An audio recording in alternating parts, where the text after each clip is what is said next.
Mag-aaral mula sa Bicol University, pasok bilang top 10 sa nursing licensure examination. Ang buong detalye ng balita nasa linya si Megapo Patrol number 15, Jay Alparo. Bicol Network News Report!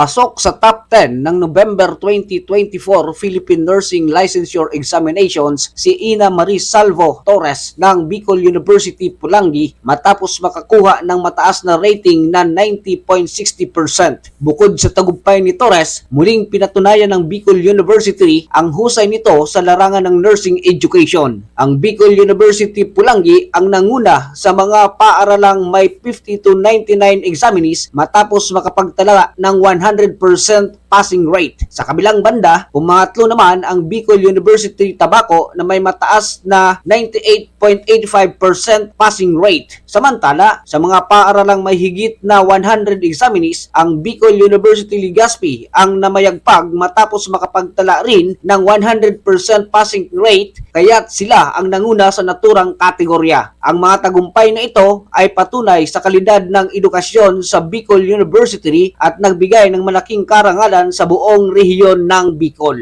Ang opisyal na resulta ng eksaminasyon ay inilabas kaninang madaling araw, Nobyembre 29, 2024. Para sa Bicol Network News, Megawa Patrol numero 15, J. Ligas Pelfaro, tatak tunay na serbisyo.